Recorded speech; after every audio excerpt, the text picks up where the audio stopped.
Esto es una energía nada corriente, episodio número 1. ¡Arrancamos!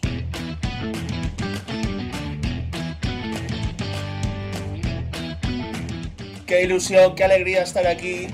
Soy Álvaro Manso, os doy la bienvenida a Una Energía Nada Corriente, el podcast en el que te hablaremos sobre energía, sostenibilidad y todo esto de forma cercana y amigable. Además, es el podcast que tiene más acentos que un chiste rancio. Para empezar, estoy yo mismo, un valenciano que acaba de comer arroz con cosas. Tenemos a un polaco que ni es de Cataluña ni está en Polonia, Machi Milanowski. ¿Cómo va todo, Machi? Hola, está todo bien aquí. ¿Qué tal, Álvaro?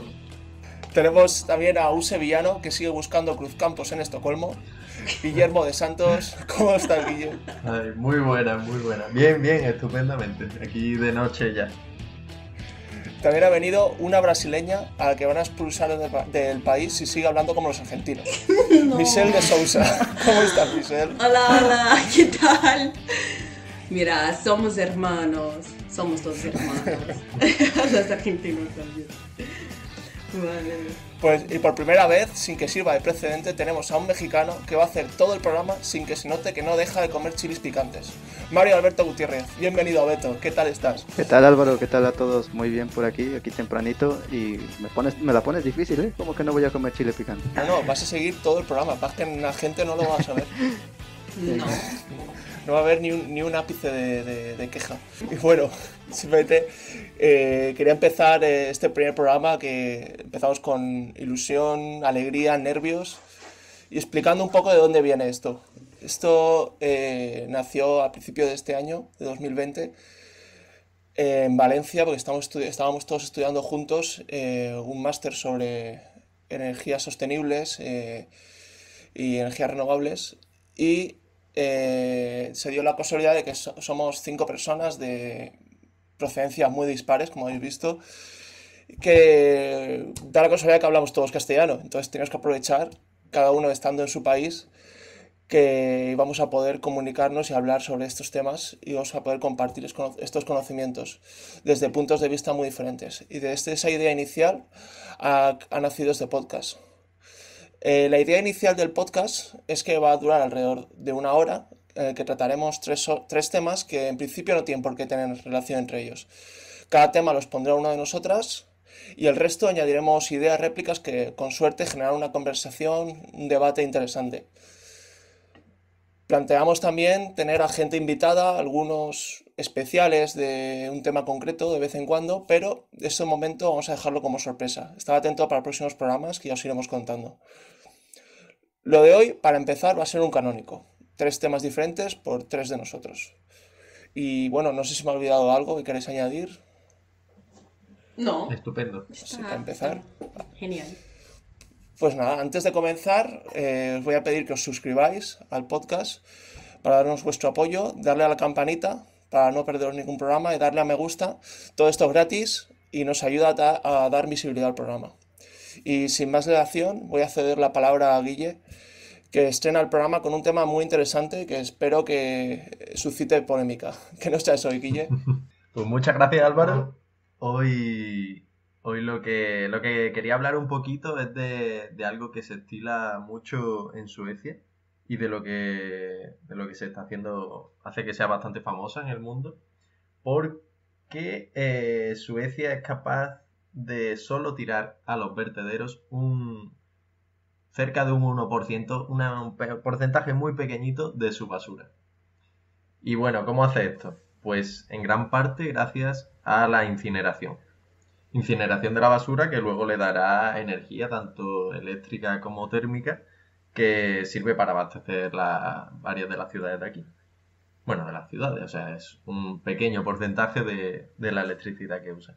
Guille, una pregunta. Sí, ¿Sabes el porcentaje normal de tirar en vertederos? pues sí, gracias por preguntarme eso, la verdad. Me podías haber pillado, pero no. Eh, Al menos en el caso de Europa, un tercio de la basura va a vertederos. Ah, bueno, pues un 1% es nada en comparación. Sí, sí, un 1% es mínimo. Y aproximadamente la mitad la queman y la otra mitad consiguen reciclarla. Así que un Genial. porcentaje bastante bueno. Por ejemplo, en España el objetivo es que lleguemos a tener la mitad reciclada, pero por ahora la basura, por ejemplo, la doméstica, la nuestra que conocemos más comúnmente, solo cerca de un 18% está siendo separada, siquiera separada. Luego en la industria y tal, sí es más fácil lograr reciclar y separar, por así decirlo, los residuos. Pero ahora mismo en España tenemos un sistema bastante chungo. Sí, de hecho, un día haré un programa hablando de Ecoembes. Sí, sí, lo trataremos más adelante. Pero bueno, así está Suecia, ¿no? ¿Y cómo ha logrado un poco llegar hasta este punto? Pues una de las claves es que no hace mucho, por ejemplo, consiguió que un equipo dedicado únicamente a instaurar legislaciones relativas a la economía circular fueran asesores del gobierno. Y la economía circular, ¿qué tiene que ver un poquito con esto de la basura? Pues la clave no es solo que consiguen, por así decirlo, que queman la mitad y de la otra mitad reciclan, sino que han logrado reducir sus residuos muchísimo. Y yo cuando vine a vivir aquí lo vi, o sea, la mentalidad que tienen tienen muchísimas tiendas de segunda mano. Aquí tú vas a pedir café a la cafetería y si llevas tu propia taza te cobran menos dinero. Ah, mira, está muy bien. Sí, en Valencia recuerdo que Machi intentó usar su propia taza un día y no le Sí. dejaron. Sí, es verdad. Por ejemplo, en República Checa tienen también un sistema de tazas que puedes utilizar en diferentes sitios, en diferentes bares, y pagas una fianza y bueno, guardas esta taza contigo y puedes devolverla en otro sitio sin problema. Está Qué bastante bueno. chulo. Sí, la verdad es que estas cosas motivan a decir, ¿por qué en España, por ejemplo, o en vuestros países no tenemos esto tan sencillo, ¿no? Y Guille, algo también que vi Hmm. en cuanto tuve oportunidad de estar también en Alemania, y creo que también lo hacen en Suecia, ¿no? Que las botellas de cristal o incluso las de plástico, de PET, tienen un valor. O creo que también en Chequia, Machi, que tú la comprabas y tenías que pagar un poquito más por comprar el envase y lo podías regresar o podías dejarlo en el piso y alguien lo recogía y lo cambiaba por dinero.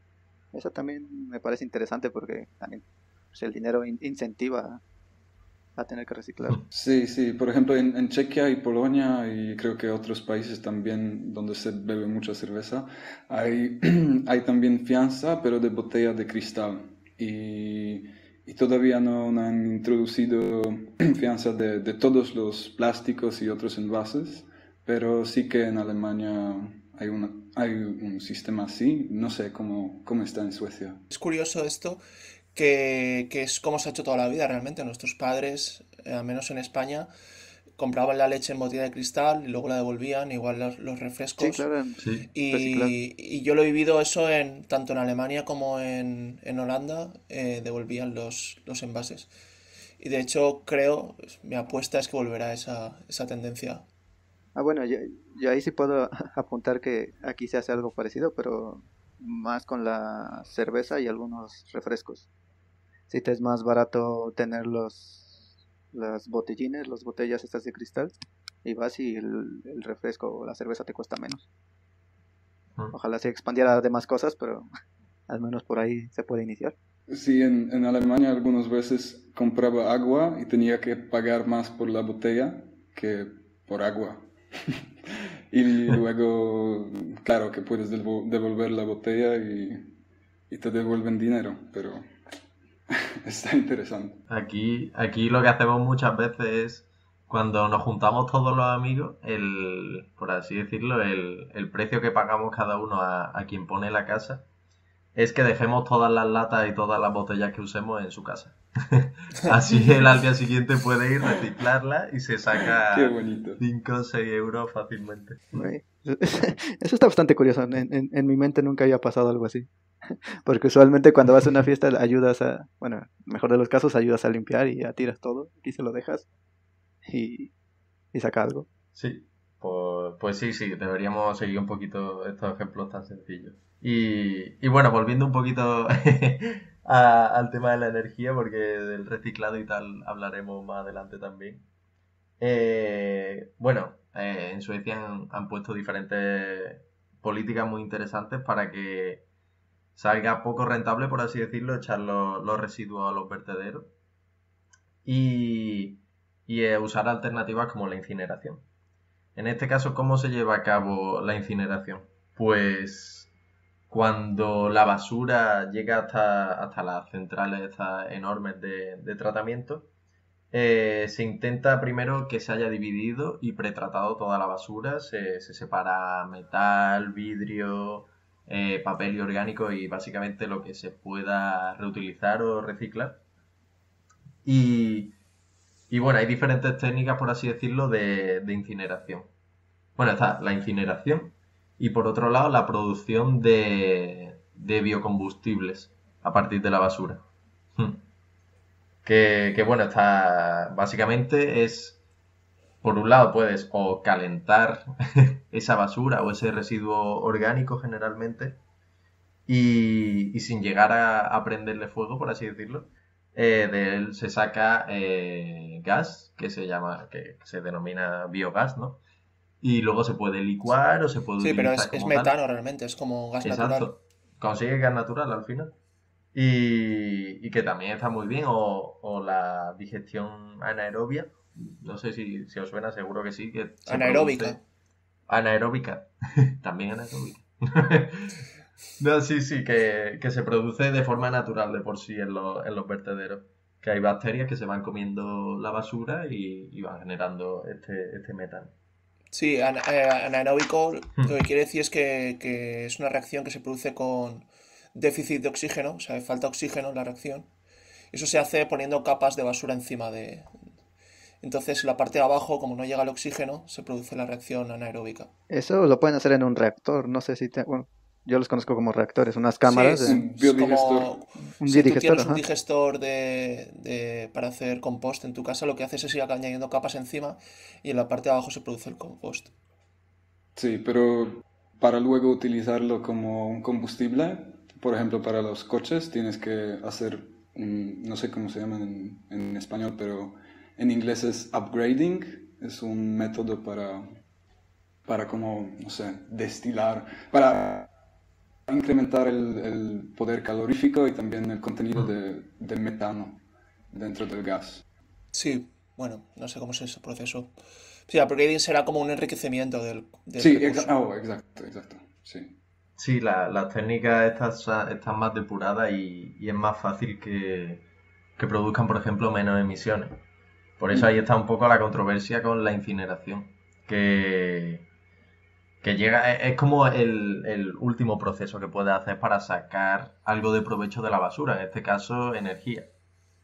Y bueno, aquí está muy bien porque no Sí, en solo... general, bueno, como regla general, incinerar cualquier cosa debería ser el último recurso. La Sí. última idea, porque es convertirlo en calor, que es la energía más degradada que existe. Sí, totalmente. Bueno, ¿y cuál es la clave un poco para que respeten los límites de emisión? Pues cogen la basura, la queman, con ella producen vapor, que por un lado va tanto para producir electricidad, ¿no? Como para algo muy importante aquí, que es la calefacción urbana, que eso Machi sabrá bastante, solo que en España, como, bueno, al menos en el sur, la calefacción no es un problema muy grande. Sí. eh, pues no tenemos tanta idea. Pero bueno, el caso es que estas macro plantas de tratamiento al final lo que tienen son unos filtros hiper caros y súper importantes que ponen para que estas emisiones no tengan unas toxinas que puedan perjudicar a la población y al medio ambiente. Ahora, dicho esto, aún así, siguen produciendo el doble de emisiones de lo que sería una central de gas natural normal por kilovatio hora. O sea que por un lado te estás deshaciendo de una basura que iría de normal a vertederos, pero por otro lado estás produciendo unas emisiones bastante considerables. ¿Y por qué se producen estas emisiones? O sea, porque no es gas natural puro. Claro, porque la basura como tal no tiene, para empezar, el mismo poder calorífico que el gas. Entonces, no tiene dentro la misma cantidad de energía. Entonces necesitas quemar mucho más para producir la misma energía. Y por otro lado, el tratamiento, o sea, la incineración se hace en todos los países. Pero, por ejemplo, en España han salido varios escándalos de que no tratan bien la basura. No la separan, no hacen bien las cosas para luego quemarla. Y al final lo que está pasando es que muchos países están vendiendo, o sea, están haciendo que Suecia, o sea, que les compre la basura, por así decirlo, pagan a Suecia para llevarle su basura. En Inglaterra se están quedando los vertederos con que no cabe más basura y su única opción es enviársela a Suecia para que la quemen ellos. O sea, está siendo un negocio bastante redondo ahora mismo. El negocio de la basura. El negocio de la basura. Y bueno, eso no sé qué pensáis un poco vosotros de lo que habéis visto y tal, qué os parece este tema. Hombre, yo lo que entiendo es que como producen electricidad y también calefacción, agua caliente para calefacción, ese es el punto en que les sale rentable, ¿no?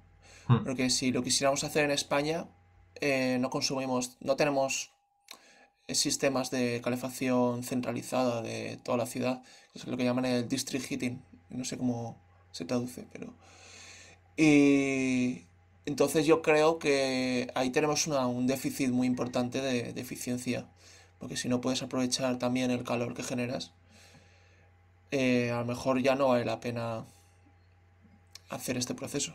Sí, yo estoy de acuerdo. Yo represento uno de los países postsoviéticos que nos han dejado un legado bastante importante. Y es sistema de calefacción urbana, y casi en cada ciudad más grande hay una serie de tuberías y los habitantes pueden aprovecharlo. Entonces, ese sistema de incineradoras tiene sentido cuando el exceso del calor está conectado con la tubería y pues transfiere esa parte de calor a la calefacción urbana. A mí me pareció un tema muy curioso porque lo veo algo totalmente distinto aquí en Brasil. Aquí, por ejemplo, empezamos con la colecta, no tenemos colecta de basura. En alguna ciudad un poco más del sur de Brasil, que son un poco más desarrollada, sí, posee, pero poner una muy pequeña porcentaje de la colecta, o sea, eso desencadea muchas otras cosas, ¿no? Entonces, no llevamos mucho esa rutina de la reciclaje, aunque se está empezando muchos trabajos, industrias a trabajar con eso.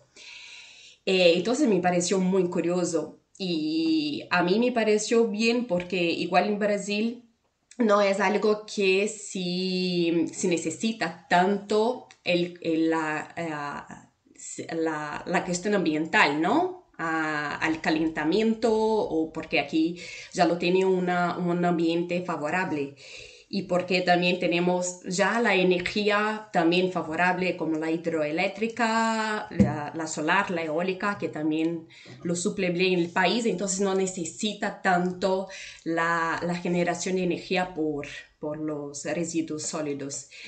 Y lo veo muy interesante porque de cierta forma el plástico es uno que, por ejemplo, aquí en Brasil lo conseguimos reciclar solamente 51% o algo así, ¿no? Los 49% no son reciclables, o sea, si va a basura sí o sí.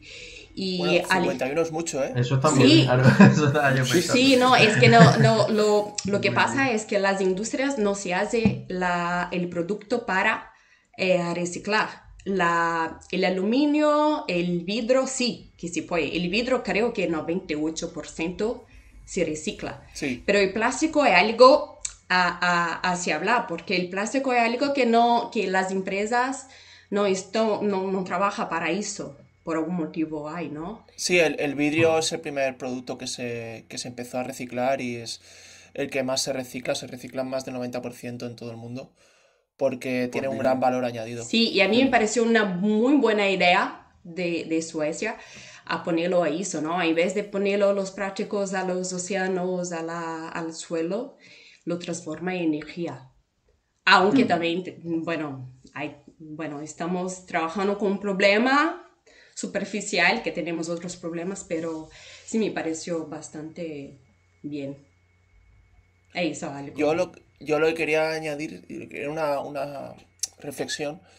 Si este sistema nos gusta, pero si lo quisiéramos implantar en otros países como España, Brasil o Italia, países más cálidos, vamos a decir, que Suecia, que Sí. no tiene este sistema ya de calefacción urbana. Entonces tendríamos que hacer la instalación de todas las tuberías por toda la ciudad. Eso es una inversión que sería a largo plazo y luego empezaríamos a generar ese calor con la incineración de residuos. Entonces, primero, ¿qué porcentaje de ese calor provendría de la incineración de residuos? ¿Cuánto estaríamos cubriendo?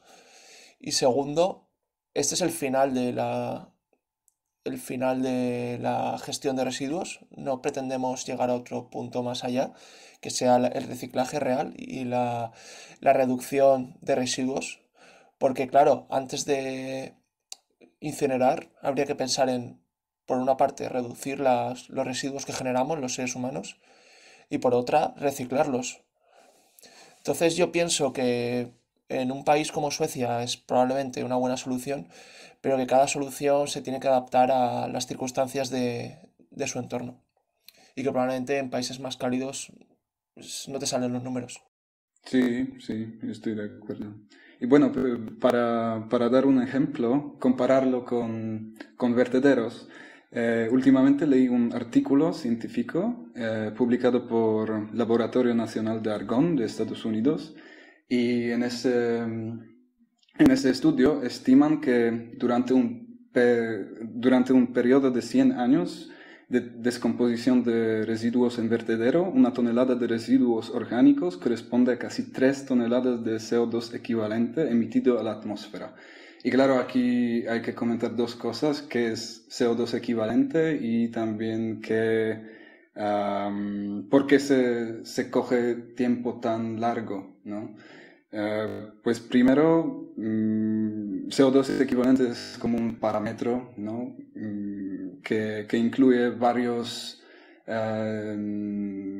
otros elementos que al final se transfiere para obtener una cantidad de CO2 que se emita. Y aquí una gran parte de estas emisiones era el metano, que no está recogido durante el proceso durante Sí. ese tiempo, ¿sí? Y eso es que más contribuye a estas emisiones. Y segunda cosa, ese periodo de estudio es porque el metano se empieza a producir después de unos 10 años. Entonces, por eso es tan grande, pero en comparación para mí, 3 toneladas de CO2 que se emitan de 1 tonelada de residuos es cantidad enorme. Y quemándolo, pues, teniendo en cuenta todo el sistema de limpieza y depuración de humos, pues ahorramos muchísimo de CO2. También algo que no hemos considerado, bueno, sí, no se ha tocado, es el hecho de las diferencias en cuanto a demografía. O sea, Suecia tiene 10 millones, casi 11 millones de habitantes. España va por los 30 y algo, ¿no? Si no me equivoco, por ahí anda también Polonia. Y bueno, también es mucho menos si lo comparamos contra lo que podemos producir aquí. También eso complica un poco más poder expandir este tipo de cosas. O que no quiere decir que no se tenga que reciclar, sino que el problema se hace un poco más complejo también. Nosotros aquí somos al corte 130 millones, Brasil casi da 220. Entonces también hay un cierto grado de complejidad ahí al analizarlo desde una perspectiva más amplia y tomando en cuenta esta demografía y las costumbres y los usos.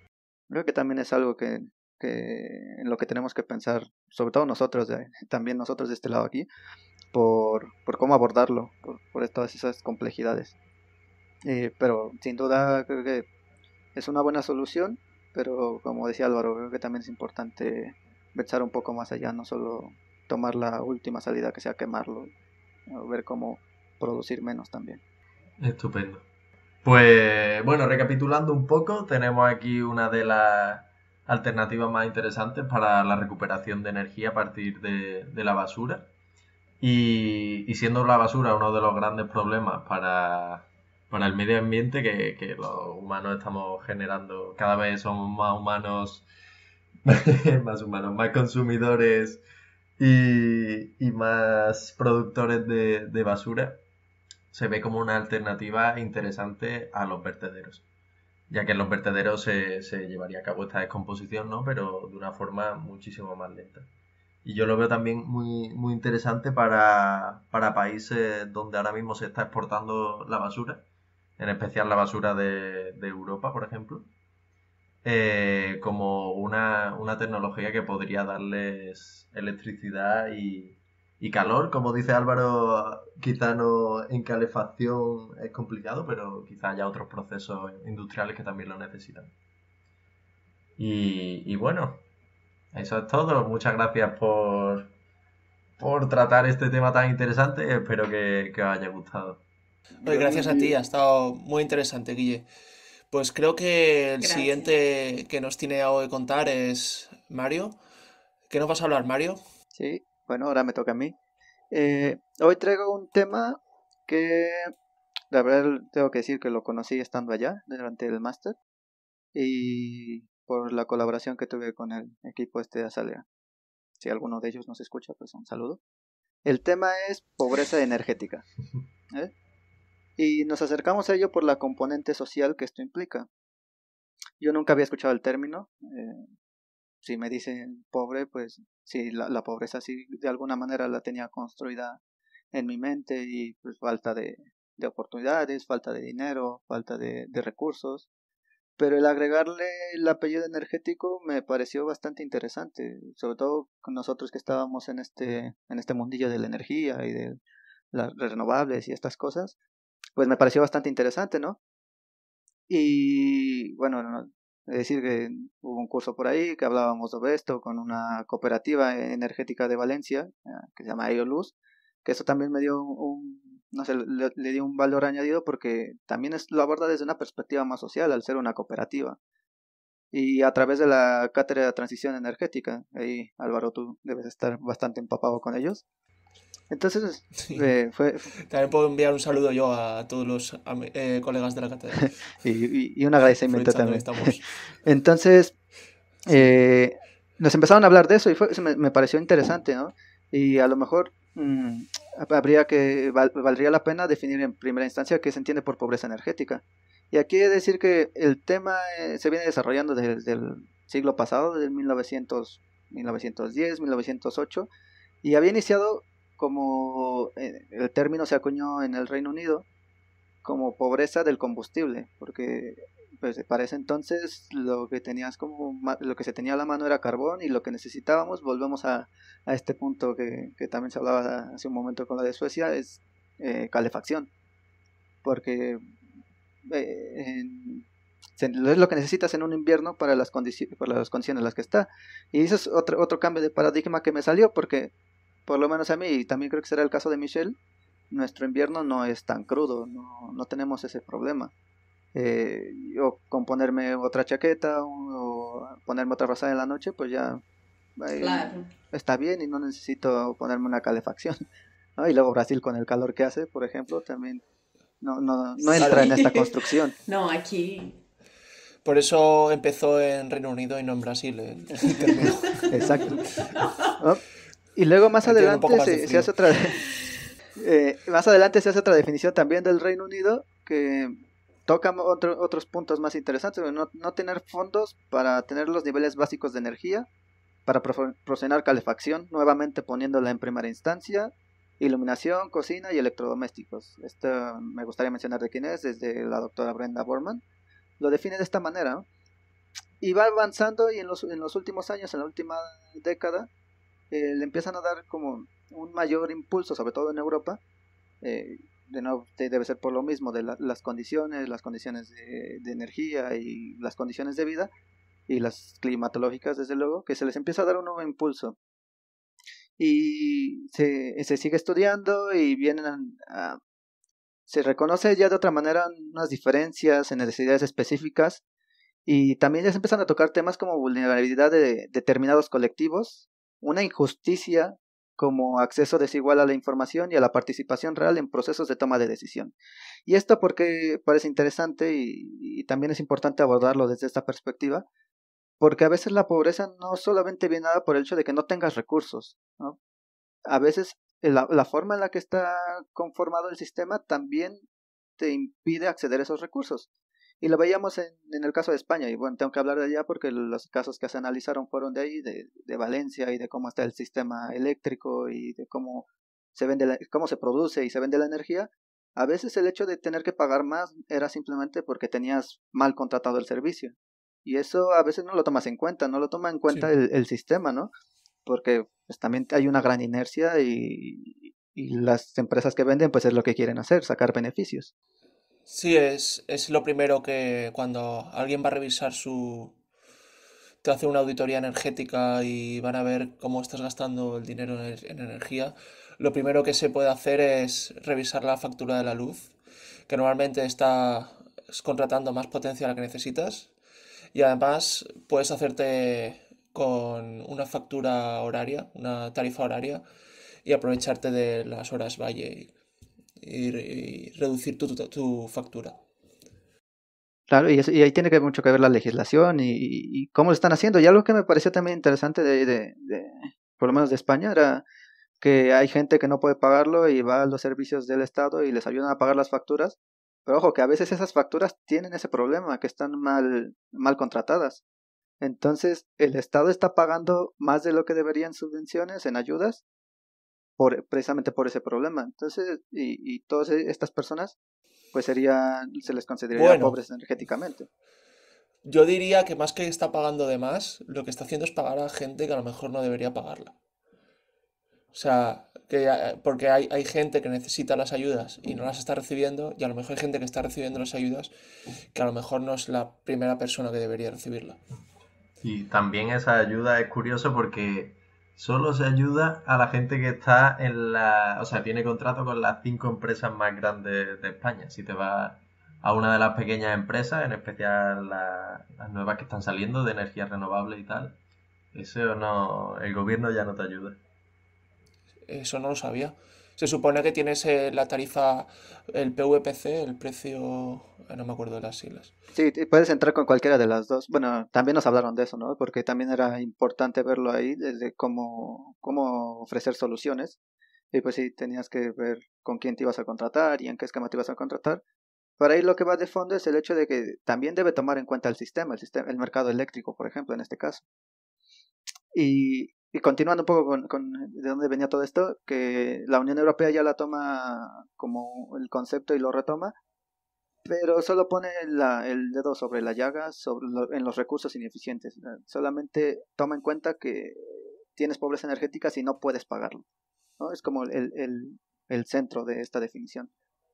Y al respecto, bueno, me gustaría ya dar una de las definiciones y que más nos llamó la atención a todos, porque ya la toma desde más perspectivas, y es de hecho de una doctora de la Politécnica de Valencia, hay que mencionarlo, que es Victoria Pellicer, y ya no lo define tanto como una pobreza, sino como una vulnerabilidad, la vulnerabilidad energética, pues que no es tener una vida digna, que es parte de la injusticia social, y que tiene sus causas en el propio modelo energético, que es de lo que hablábamos, en el contexto estructural, y que si en verdad queremos combatirla debe ser desde un enfoque más holístico y multidimensional. Y bueno, nos preguntaríamos, o yo me preguntaba también, ¿qué con la pobreza energética? Si puede ser que ya diciendo que seas pobre o que haya gente que se considere dentro de la pobreza, pues ya tendríamos que ayudarlos, ¿no? Pero esto también tiene consecuencias directas y que repercuten en varios puntos. Puede ser la salud física, porque sobre todo en países del norte donde hace frío, pues donde tienes un invierno frío, si estás en la noche y te está pegando todo el frío, te vas a enfermar, vas a tener problemas respiratorios, en la salud mental, de que no puedas estar bien, de que sepas que no puedes pagar tus cuentas, en las relaciones sociales, el hecho de que pues, no puedo invitar a la gente a mi casa o no puede convivir conmigo, si eres una persona mayor, mis nietos no pueden venir aquí porque no están cómodos. Y la vergüenza, el no reconocerlo. Eso también era, esta parte también es la siguiente, ¿no? Que yo no quiero sentirme pobre, ¿no? Yo no soy pobre, y también el impacto que tiene a nivel de decir, ay, no puedo pagar mis facturas, ¿no? Este tipo de cosas. Y también se relaciona con otros sistemas de bienestar social en la escuela, y esto me gustaría también tocarlo aquí, que ahora que hable un poco más de mi contexto, de Latinoamérica y en especial México, también se va a tocar, ¿no? La escuela, si no tienes luz, no puedes pagarlo, no estás cómodo, no puedes desarrollarte igual, no tienes los mismos servicios. Y en la vivienda, el hecho de que también el parque de vivienda pública y en general me tocó vivirlo, que las casas pues no están aisladas, no están construidas de una forma que tengas confort dentro de casa, y eso ahora también nos viene mucho a la mente. Quizás hace unos años no tanto, pero este año con el hecho de pasar tanto tiempo en la casa podemos notarlo. Y si las casas también no están tan bien construidas, las tarifas de luz se van a ir para arriba, y si ahorita sí hay otra vez tienes que quedarte en casa todo el tiempo, ahí vamos a tener también problemas. O bueno, sí, van a tener problemas porque la tarifa se va a ir para arriba, y entonces ¿cómo la pagas, no? Y bueno. Sí, en invierno, si tenemos que estar confinados en lugar de en marzo o abril, que son meses agradables, tenemos que estar confinados en diciembre y en enero. Prepárate. Sí, luego a ver qué pagas, o pagas la luz o comes, o a ver qué dejas de pagar, ¿no? Pero bueno, ese ya es un tema un poco más puntual de lo que estamos viviendo ahora, pero que te muestra más el problema que existía.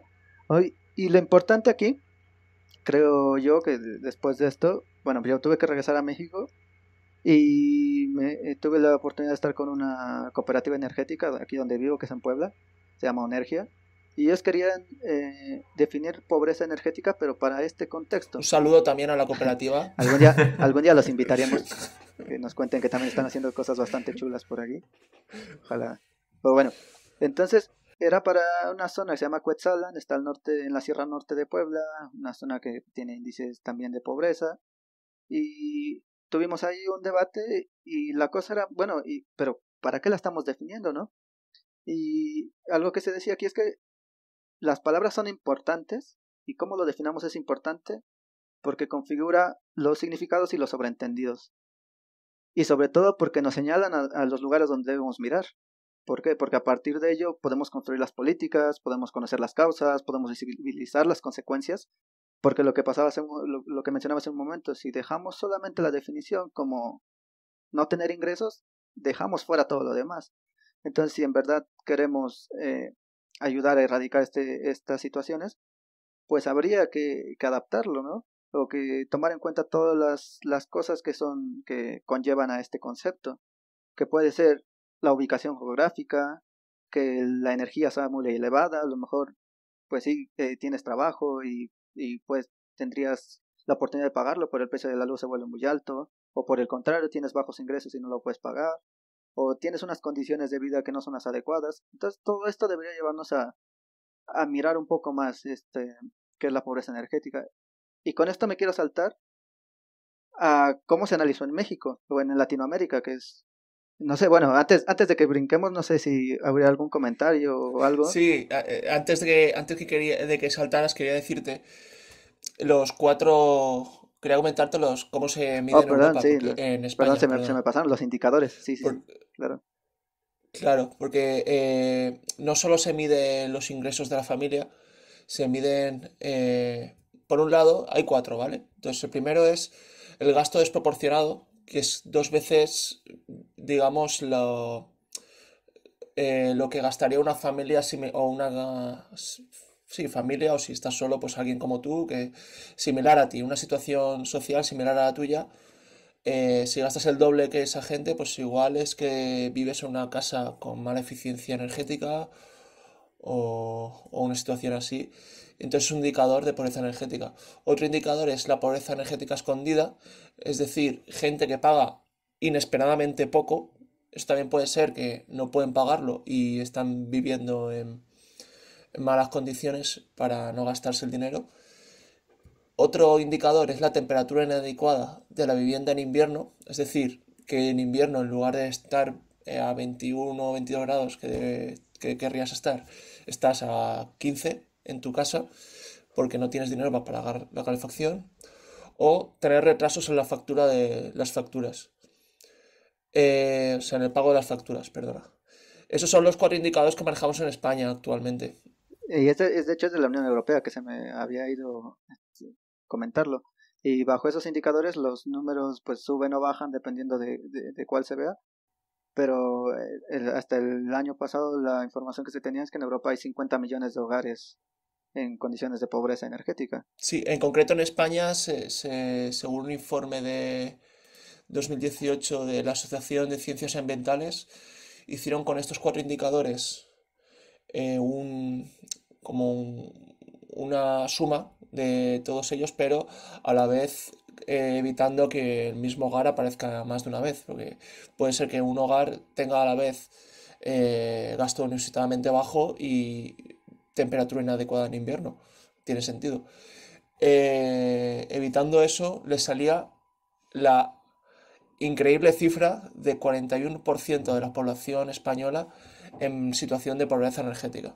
Por eso, antes de saltar, de saltar a México, quería resaltar a este dato porque me parece que es increíble. Vamos, yo cuando lo leí me quedé petrificado. Sí, sí, esto es bastante interesante, ¿no? Porque pues uno pensaría, o por lo menos yo, y lo puedo decir así, ¿no? Estamos en España, es un país europeo, las condiciones de vida están, y cuando te dan esos datos, sí, como que no te cuadran, ¿no? Pero precisamente para eso son estas definiciones y estos indicadores, para eso nos sirven, para darnos cuenta que pues hay cosas que hacer. Y rápidamente y esto me sorprendía, y de repente dije, bueno, y en México, en mi región, ¿cómo estamos, no? Y se dio bueno, leyendo y esto, pues resulta que se aborda desde otra perspectiva, que también es pobreza energética, pero es precisamente lo que hablábamos hace un momento. Se debe adecuar al medio en el que estás, ¿no? Y se habla, en nuestro caso, se habla más de personas que habitan un hogar, no satisfacen las necesidades energéticas absolutas, que es un término que ya se había acuñado desde antes, y todo está relacionado con una serie de satisfactores y bienes económicos, ¿no?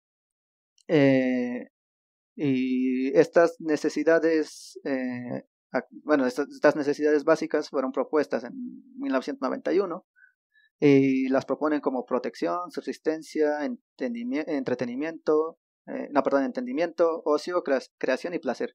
Bueno, entonces esto ya nos ponen que no puede satisfacer estas necesidades básicas que tendrías como que todo ser humano debía tener. Y bueno, en eso se enfoca y bueno, que haciendo números y revisando todo esto en los hogares, por lo menos de México, nos sale que tenemos 11 millones de personas, pero que no satisface ni siquiera eso, y sin tomar en cuenta el hecho de que nosotros necesitamos menos calefacción, porque bueno, si hablamos en el contexto europeo, pues ese sería uno de los mayores problemas, ¿no? Beto, 11 millones, ¿cuánto supone? El 10%. Bueno, un poco menos del 10%. Mm. Ah, no, perdón. Aquí me he liado. Son 11 millones de hogares, lo cual supone un 36% de los hogares. Pero no tomando en cuenta que dentro de las necesidades básicas también hay muchos lados en los que no tenemos la necesidad de calefacción en muchas zonas del país. Entonces esa es como la diferencia, ¿no? A lo mejor en España salen 41%, pero será mucho por temas de calefacción y de casa. Y aquí no sale el 31%, pero será más temas de no tener iluminación, no poder calentar el agua, no poder cocinar los alimentos, no tener donde refrigerar los alimentos. Y ya después nos vamos al confort térmico, ¿no? Entonces, Yo te puedo dar una clave para España, que no es exactamente... Una clave es que somos el quinto país de la Unión Europea con la electricidad más cara y no somos el quinto país de renta per cápita. entonces es precisamente... Somos menos, o sea, no somos el cuarto tampoco. Y creo que eso es lo interesante y la reflexión que me gustaría dejar antes de, si alguno quisiera compartir algo más, la reflexión que quisiera dejar, ¿no? Ahorita que estamos contrastando casi México y la situación en México y la situación de España, que es lo que vivimos, pues que los términos existen, pero que sí deberíamos usarlos para ver cuáles son las causas de fondo. Y la definición que le demos nos debería llevar a qué es lo que está pasando. O sea, ¿por qué tenemos nosotros tanto por ciento y allá tanto por ciento? Sí, pero atacarlos realmente desde la raíz y desde lo que está pasando. Guille, creo que querías decirnos algo. Sí, bueno, me parece un tema súper interesante y las diferencias que hay entre los países y las necesidades de cada país, de cada gente, la forma de medirlo, lo veo realmente difícil y muy curioso que puede llevar a mucha discusión.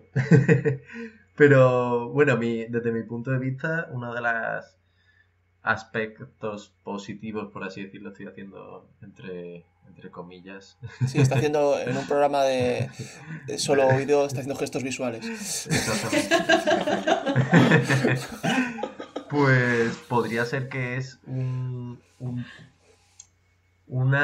esta gente que se encuentra en mayor pobreza energética, un potencial mercado muy interesante para la integración de renovables, para programas y para proyectos de comunidades energéticas.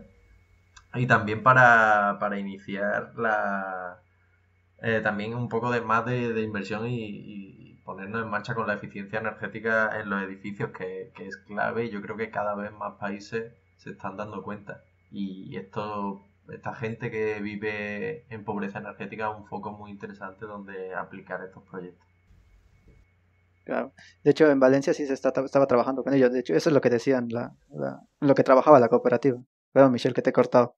Bueno, ya comentar un poco algo parecido con Guille, que creo que la cuestión de la pobreza energética es un ciclo vicioso, ¿no? De cuestiones políticas, económicas, y que sí, llevamos bastante tiempo con eso y que creo que una de las mejores medidas, creo que un poco más eficiente, sería eso, las renovables, pero un poco más locales, o sea, no depende de la energía de la compañía centralizada, ¿no? De una energía mayor que viene de la red, pero lo producir la energía por una comunidad o por una pequeña red que lo pueda suprimir y de esa forma ganar un poco de autonomía y autosuficiencia también, ¿no? O sea, la inversión de las renovables locales, más que depende de las grandes compañías. Bueno, Álvaro, ¿quieres hablar? No, bueno, yo simplemente un comentario muy breve es que me han gustado mucho vuestras intervenciones y de hecho estaba pensando en proponerle a Beto que hiciera una segunda parte proponiendo medidas para resolver la pobreza Claro. energética. Sí, de hecho, ahora que lo mencionas, pues precisamente nos dan como una serie bueno, nos comentaron una serie de acciones que se pueden hacer y ahora porque el pedacito era muy corto, pero sí que se puede hacer porque son acciones muy Pero sencillas. yo creo que otro día sería interesante hablar de eso. Sí, con gusto. Son acciones muy sencillas, a veces muy sencillas, que puedes hacer con materiales en tu casa para temas de aislamiento, de eficiencia, de revisar las facturas y estas cosas, pero sí que se pueden extrapolar a otros lados. Eso sí, yo lo veo bastante bien. Yo solo quería comentar que en Polonia encontré un dato que tenemos 12,2% de pobreza energética. No sé de cómo se lo calcula exactamente, pero supongo que tal como en Unión Europea. pero los... No creas, ¿eh? Normalmente hasta ahora se está midiendo cada uno de estos indicadores por separado. Ah, Este vale. 41% que te digo de España Ujú, es a la hora de combinarlos. Pero ujú, si ujú. coges cada uno por separado, va de un 8 al 18%, no es tan grande. Sí, pero ¿sabes cómo eso se acaba con frecuencia en Polonia? Es que si casa tiene caldera o para meter carbón dentro, se compra una familia que no tiene dinero, pues compra carbón de muy baja calidad. Y bueno, si no tiene dinero para comprar carbón, pues mete plástico o otras cosas como neumáticos, cosas así, dentro de esa caldera para calentar la casa, ¿no? Y eso es realmente el problema en Polonia, porque tenemos contaminación del aire en el sur y smog y todo eso, y es un problema muy, muy, muy grave. Sí, los problemas asociados que trae utilizar una tecnología u otra, pues los comentamos hace un rato, ¿no? Entonces ya concluyendo, pues esto, saber que existen los términos es importante, pero también utilizarlos para lo mejor que sería atacar los problemas y verlos de fondo, no solo como el hecho de no tener dinero, sino todo el problema que eso conlleva. Y bueno, en algún momento volveremos a hablar de esto, hablando de medidas, le llaman medidas de primeros auxilios para tratar de paliar estos problemas. Y bueno, espero que les haya gustado. Gracias, sí, mucho. Sí, a mí me ha gustado mucho este tema, además muy importante. Hace unos años, cuando la crisis en España era como un tema muy habitual y creo que se está olvidando un poco, o sea que muy importante que lo hayas vuelto a traer, porque el problema no se ha resuelto, como hemos hablado. Y por último, quedo yo, que os voy a hablar de urbanismo sostenible, que podríais pensar, urbanismo en un programa de energía.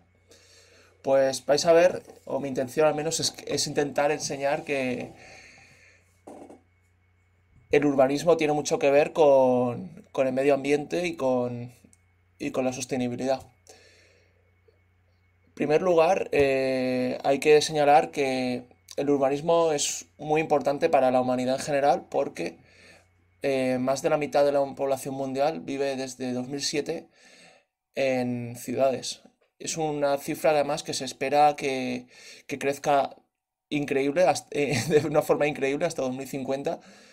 Estamos construyendo ciudades para millones de personas actualmente, ya no tanto en Europa a lo mejor como en los países emergentes del mundo.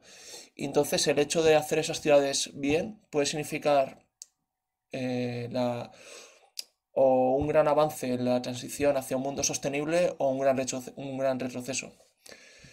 De hecho, esto es tan importante que es uno de los objetivos del desarrollo sostenible que fijó la ONU en 2015. Y es una cosa que hemos visto este año. Como decía Beto con lo del COVID, estamos conviviendo mucho más en las ciudades y estamos viendo que si las ciudades no tienen las condiciones sanitarias y de recursos para tener un supermercado, tener un centro médico cerca, tener colegio cerca, puede ser un grave problema. Entonces, vamos a empezar primero por el impacto que tiene el urbanismo en el medio ambiente. El primero más evidente sería el de la contaminación del aire, ya que, según la ONU de nuevo, se estima que el 70% de las emisiones de carbono se producen en las ciudades. Otro problema grave es la generación de residuos, ya que se consume más del 60% de los recursos que genera el mundo dentro de las ciudades.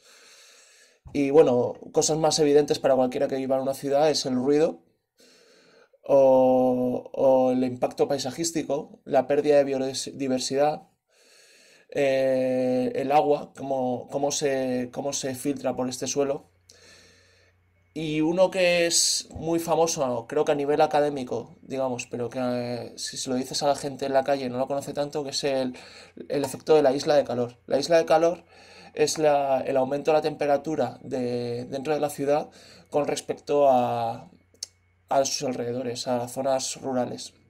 Es una cosa que cualquiera hemos podido ver en invierno, que si vives en un pueblo, te vas a un sitio menos urbano, igual necesitas una chaqueta gruesa y cuando llegas a la ciudad te pones en medio entre los paneles de publicidad, los escaparates abiertos con todas las luces, los coches pasando, la gente, no necesitas ni chaqueta casi.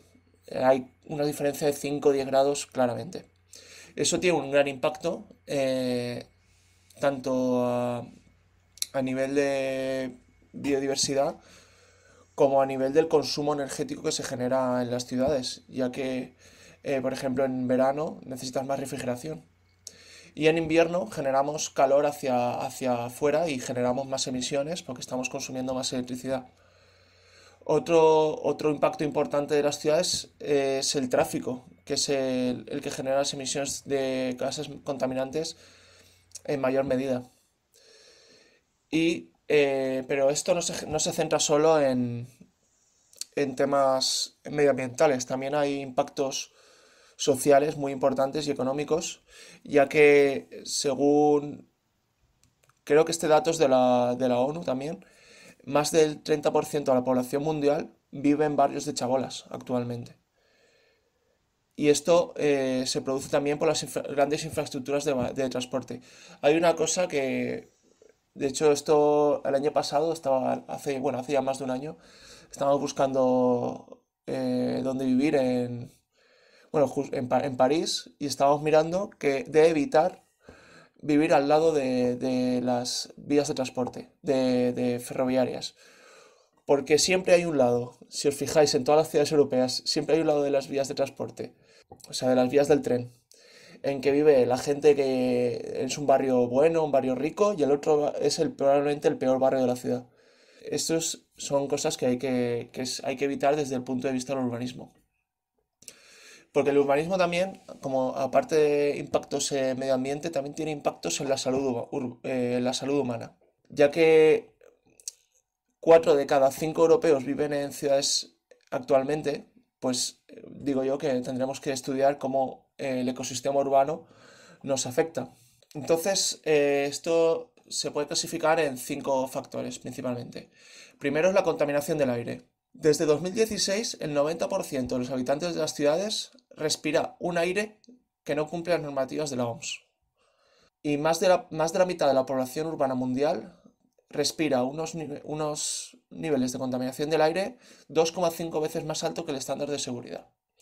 Eso concluye en que la contaminación en España causa 10.000 muertes al año, 10.000 muertes precipitadas, ¿no? Como decirlo, y 7 millones en el mundo. 7 millones. ¿Sabéis cuántos muertos llevamos por el COVID este año?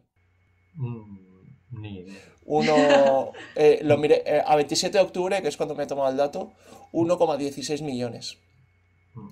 Entonces, la principal fuente de polución en las ciudades, ¿cuál es? Los autos. Pues Industria. el tráfico, sobre todo. Sí. Entonces, ¿qué podemos hacer para solucionar Depresión, cuestiones de suicidio. tráfico? No, pero las fuentes de polución. De la polución, claro, del tráfico. Pues hacer las ciudades más accesibles para peatones y ciclistas.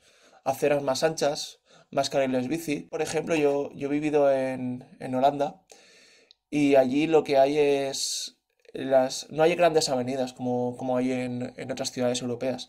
No hay avenidas de 8 carriles que tienes que cruzar y entonces ya son 5 minutos solamente cruzar una calle. Ahí son calles pequeñas y aunque vivían 300 y pico mil o 400.000 personas, el espacio que ocupaban era mucho menor. Sí, Guille. Sí, nada, yo solo quería comentar un ejemplo que me pareció muy curioso cuando estuve en París visitando a un amigo. Bueno, que tú también viviste en París, así que quizás te Sí. lo conoces. Cómo la ciudad se fue distribuyendo en función un poquito de la contaminación que había en el aire. Como, por así decirlo, cuando la industria estaba más cercana a la ciudad, el viento iba de oeste a este. Y en el este de la ciudad se fue acumulando los barrios más pobres, por así decirlo, y de trabajadores, que era hacia donde iba todo el humo de la ciudad. O sea que curioso cómo puede influir tanto la contaminación del aire como para la distribución de una gran ciudad. Y habría que ver ahora mismo cuáles son los barrios que sufren más contaminación también. Pues no tenía ni idea de eso, la verdad. Por Me ejemplo, pareció curioso. en Polonia predominan los vientos del oeste y mis padres a propósito construyeron su casa en la parte oeste de la ciudad para no inhalar Muy listos. ese aire, sí. Me di cuenta después de 20 años. Qué curioso. Pues el siguiente factor de contaminación, de impacto en la salud humana, es el ruido. No hace falta, no tiene necesita mucha presentación, pero de nuevo el tráfico, la presencia de obras, camiones de la basura, los vecinos, las terrazas de los bares, todo eso son fuentes de ruido y se estima que el 23% de la población urbana española está sometida a niveles de ruido no saludables. Bastantes, casi 1 de cada 4 personas. Entonces, para solucionar esto, lo que se propone son mapas de ruido que detecten dónde hay un exceso de ruido para poder luego hacer planes de acción que, con medidas como pavimento sonoro-reductor en las calzadas para que los coches no hagan tanto ruido, disminuir los límites de velocidad, porque los coches cuando van más rápido más ruido hacen, y la construcción de espacios verdes, que sabemos que generan efectos pantalla. De hecho, esto me lleva al siguiente punto, que es la falta de espacios naturales. Vale, por definición, los ecosistemas urbanos implican reemplazar hábitats naturales por hábitats artificiales, porque las hábitats naturales para vivir suelen ser poco confortables. Nadie le apetece vivir en una cueva, ¿no? Hoy en día. Pero eso no quiere decir que no podamos convivir con espacios verdes. Se han relacionado, de hecho, los espacios verdes con beneficios para la salud, como la reducción del estrés, de la que hablaba Michelle. Se vive más años, se aumentan los niveles de actividad física y también hay una cosa que es el bienestar autopercibido, que es, aunque no tengas ninguna cosa objetiva mejor en tu vida, te sientes mejor porque estás rodeado de naturaleza. Entonces, el camino a seguir sería la renaturalización de la ciudad. Además, que las zonas verdes y azules, que es que es un concepto nuevo, que son lugares con fuentes, lagos, ríos, esos que estén conectados entre sí ayudan a que la gente se desplace por ellos. Además son formas activas de movimiento. Y que estos espacios sirvan para diferentes cosas. No sean solo decorativos o solo para jugar a niños. Pueden servir para relajarse, simplemente, para charlar con los amigos, para ir a hacer deporte, para hacer actividades como un teatro al aire libre. Y que puedan ser utilizadas por grupos de población muy dispares, como niños, jóvenes, jubilados, gente activa, cualquier tipo de gente. El cuarto punto de actividad, de impacto sobre la salud es la actividad física. Es un poco lo que ya hablaba. La mitad de los viajes en coche de la ciudad cubren trayectos de menos de 5 kilómetros. Eso es una distancia que se puede hacer en bicicleta fácilmente o incluso a pie. Entonces, el hecho de que se hiciera la ciudad más fácil de recorrer a pie o en bicicleta harían que la gente tuviera una forma de vida más activa y aumentarían drásticamente su actividad física. Además, una buena red de transporte público facilita que la gente camine hasta las estaciones y de nuevo los espacios verdes facilitan esto. Y por último, el último impacto importante que voy a señalar para la salud es el de las temperaturas. Como decía, la isla de calor aumenta la mortalidad, sobre todo por culpa de las enfermedades cardiovasculares y respiratorias que se generan por las altas temperaturas. Entonces, algunas medidas que se podrían hacer sería la mejora de aislamientos de los edificios para disminuir el uso de los aire acondicionados también. Que los materiales urbanos absorban menos radiación solar y el aumento de la vegetación urbana que daría sombras y una de nuestras palabras favoritas, que es la evapotranspiración de las plantas, que también disminuye la temperatura en las ciudades. Bueno, con esto lo que se conseguiría es un urbanismo sostenible, sería el objetivo, con dos pilares fundamentales. Por un lado es la mejora de la calidad de vida, a la vez que se reduce el impacto ecológico. Uy, veo manos levantadas, no se había visto hasta ahora. Guilles, coméntame. Bueno, sí, por comentar un poquito, me parece muy interesante el tema de la renaturalización de las ciudades y aquí, en mi caso, en Estocolmo, me estoy quedando, vamos, estoy disfrutando muchísimo cómo la ciudad se encuentra como tal metida en la naturaleza. O sea, también es verdad que el clima y, y la cantidad de lluvia que hay, todo hace que sea mucho más fácil que haya estos bosques y tantos árboles por todas partes, pero es verdad que luego vas a Sevilla y lo que rodea a Sevilla son campos de cultivo de cereales, por ejemplo. Tú sales en avión y lo que ves no es la naturaleza que podríamos tener allí, que en este caso en Estocolmo sí la han cuidado, sino que tenemos una visión amarilla de todo el terreno con macrocampos de cultivo que no nos benefician, bueno, no nos benefician de la forma en la que nos gustaría respecto al urbanismo sostenible, claro. Bueno, y también el cultivo al final también son plantas que también consumen su CO2 y creo que es una forma no tan mala de ocupar el terreno alrededor de la ciudad. Pero es verdad que una presencia de parques donde la gente pudiera disfrutar de la naturaleza en estado natural Sí, sí, sí, sería no mejor. tiene mucho de natural, aunque sí tiene esa parte positiva también.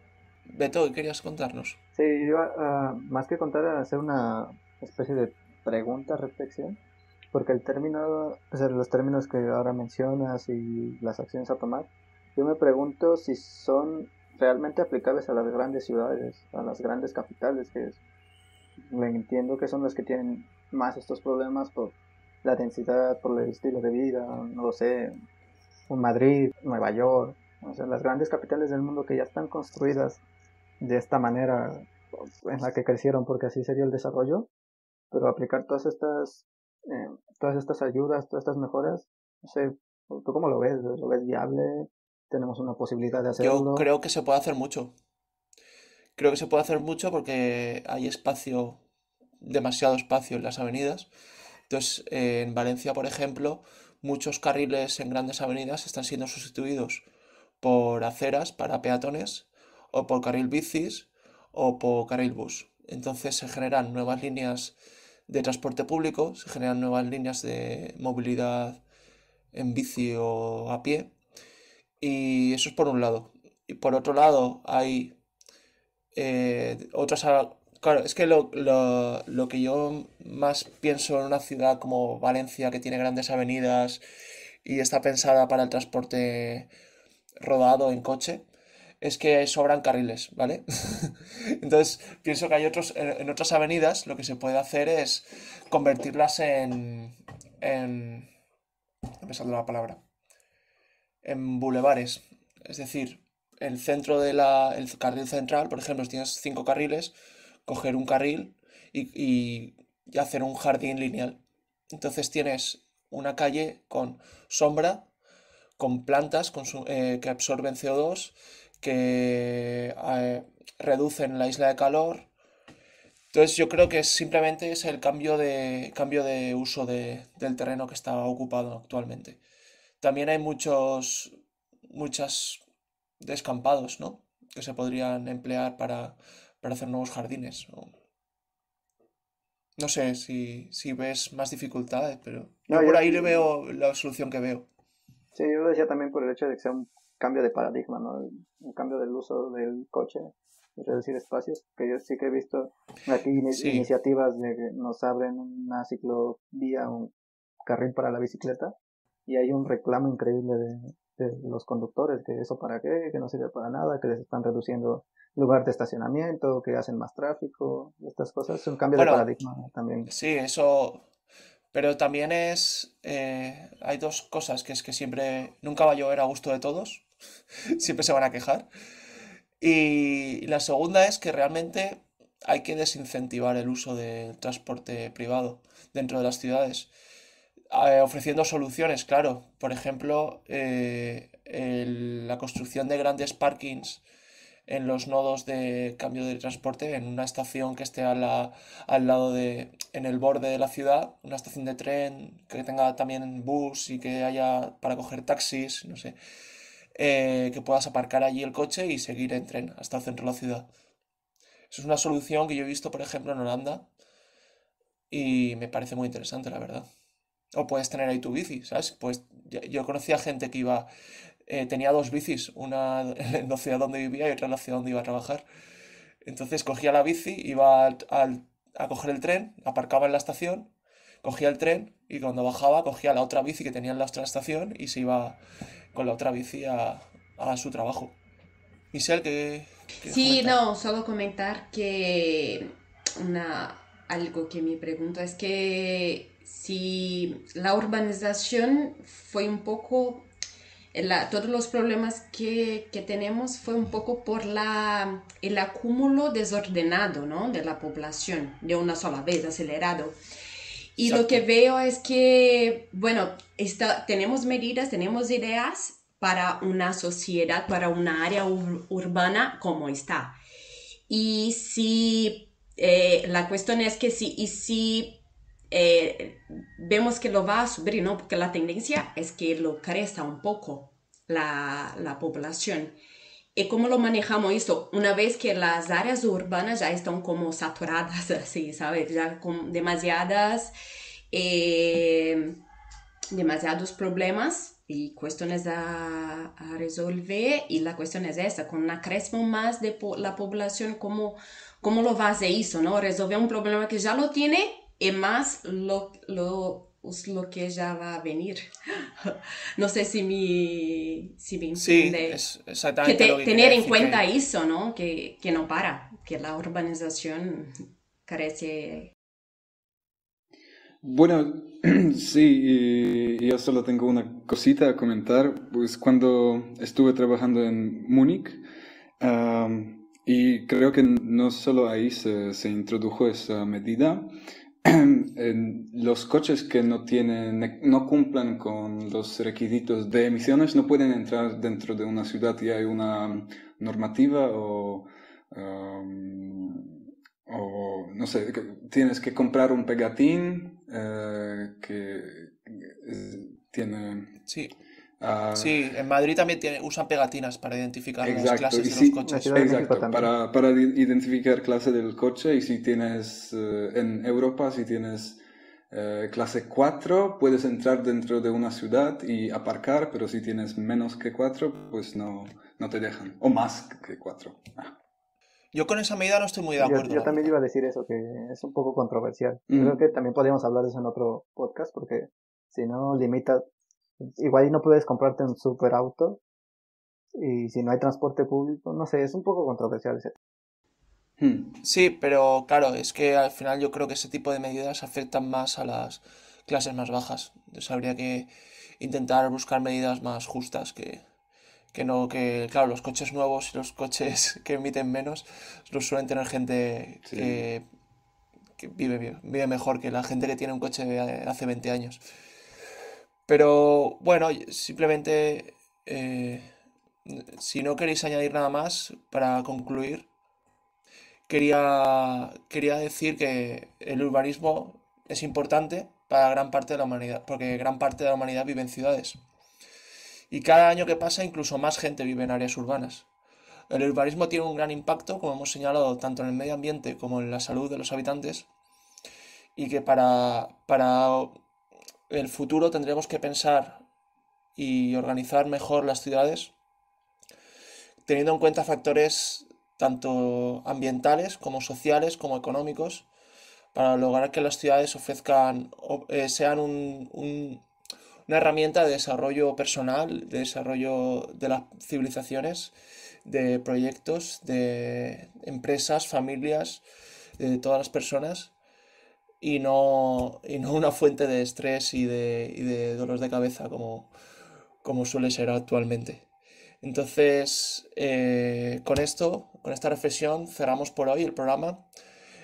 Os animamos a darnos vuestra opinión, tanto en comentarios en el podcast, allá donde lo estéis escuchando, o en Facebook, que nos podéis buscar como Una Energía Nada Corriente. En Instagram también somos Una Energía Nada Corriente. Y a nuestro email directamente como unaenergianadacorriente@outlook.com. Si habéis escuchado hasta aquí, muchas gracias y nos vemos en el siguiente programa. Muchas gracias. Gracias. Muchas gracias. Chao.